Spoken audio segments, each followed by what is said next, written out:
when you're in front of a VIP client or any client for that matter, don't chew gum at all. Remember where you are at any point in time. Not to say that you can never chew gum. There are places when you can chew gum. You're on the beach, for instance, or you're in the mall, or you're in the cinema. That's a very social environment, and nobody's really watching you, and your image really doesn't matter at that point in time. You're behind closed doors, but where it matters most, don't chew chewing gum at all. And if you are a leader, by any chance, you want to set a good example. If you're known to be chewing gum, then you're just setting a nickname for yourself. But I would also say, don't chew chewing gum, of course, in places of worship. Now, that's one place people tend to chew gum a lot because they want to stay awake, I guess. Or maybe you get to part of the time of the whole worship ceremony when you know that this is the time when you're likely going to doze off, and maybe they're preaching or something, so you put gum in your mouth. Sometimes the camera catches you. Camera that is being, it catches you. So worship places is really a no-no, I would say. Of course, I said before, when you're doing a presentation, just remember to take the gum out of your mouth if indeed you're chewing before you went in. Don't chew it at all. On TV, it's a no-no. Have you ever seen anybody on TV chewing gum? You'd be surprised. I have. You'd be surprised. Now, Okay. for instance, supposing you are in a show and you're a live audience. So you're among the audience, and there are times when you see some people chewing gum in the live audience, and that's your program that they're on. So you have to literally tell them, please, no gum allowed. Don't make assumptions. Okay, even when you're on the radio and no one can see you chewing the gum, we can hear the motions. We can hear the motions. So even on radio, not at all. Of course, if you're at a meeting. Now, these things sound cliche, but, sometimes you tend to forget, and they do happen all the time.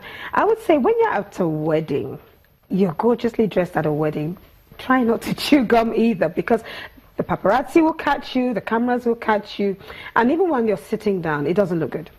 It just doesn't look good at all. It just doesn't go with what you're wearing. Even when you're at a formal event, so imagine you've gone for a gala. You've gone for a dinner, you've gone for a dinner dance or something, and again you are gorgeously dressed in your tuxedo suit or in your lovely gown, and then you come in chewing gum. How does that look? It really doesn't look good at all. And maybe you've gone in to represent your organization. Again, that doesn't look good. People remember you chewing gum. Oh, I remember. I came in here representing Channels TV, and she was chewing gum. Yeah, there you go. Channels TV, and she was chewing. Disapproval. When you're making an entrance, so you've gone for a gathering, a networking gathering, okay? I must tell you, whenever you go for a gathering, and that's the door there, people always tend to look towards the door to see who's coming in and try to recognize who the person is. When you're making an entrance, don't chew gum. People will always remember you for that. Hold your thoughts, because take a moment and we'll come back. We'll get your closing moment. Right. Don't go away.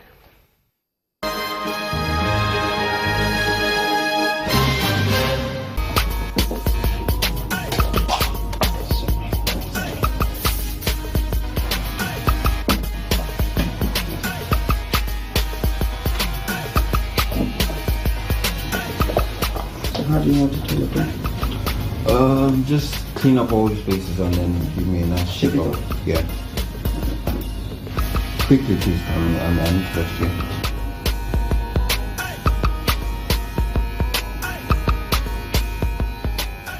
Gentlemen, at the barbers, etiquette strategies apply to you too. Now, no man likes to spend time at the barber. But if you don't have an appointment, remember to get there on time and wait for your turn. It's a good idea for you to carry your own kit along with you for hygiene reasons, and you know what I mean.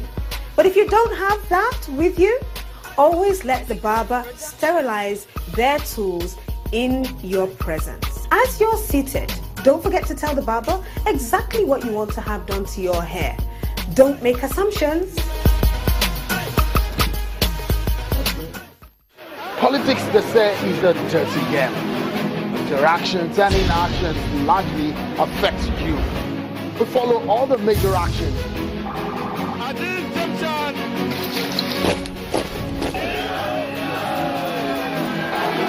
And it gets your head at times very confusing too.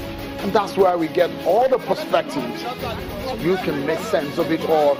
Channels Television, your first place for politics.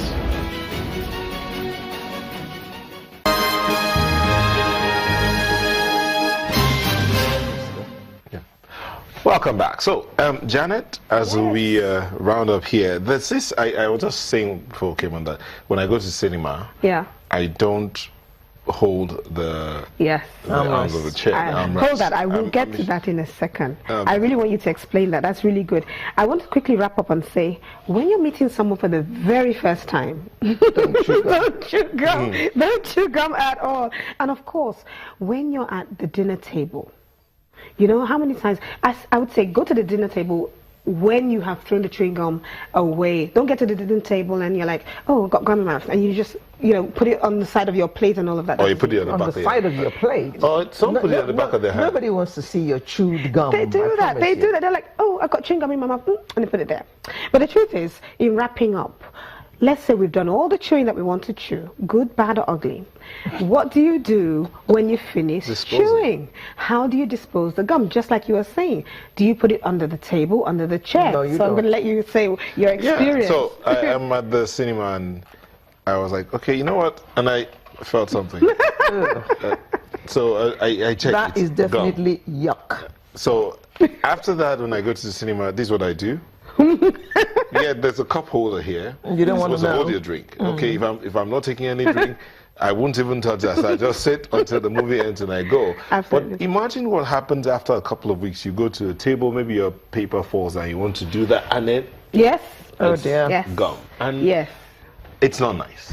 It's not nice. So some people tend to, I mean, in a discreet way of getting rid of the chewing gum. Yes, you'll find them under the seat, arms of the seat, under the table. You know, some people do that. Some people just casually drop it on the floor. Now, the worst thing you can ever do is step on chewing gum. Like, ouch, or sit on chewing gum. Oh dear. Sit on chewing gum, stepping on chewing gum. It's not good. I mean, the truth is, you need to use your wrapper of the chewing gum or tissue paper and put your chewing gum inside it and dispose of it properly. I mean, that's the reason why we have disposable bins, you know, but people take life casually and they just throw it on the floor, and it really isn't nice. And that's probably why you find in some countries like Singapore, that's why it's banned, because it's littering and it's a nuisance. It's literally a nuisance, chewing gum. So whether you, and then you can imagine, you put your hand here, what do you do next? Do you get up and look for a bathroom to wash your hands? How do you cleanse your hands after touching it, you know? So when it comes to chewing gum, I think it is all about chewing it. If you have to chew it at all, right place, right time, not everywhere at all. Be conscious of yourself when you're chewing gum, because all eyes are on you. And remember that chewing gum does sabotage your image.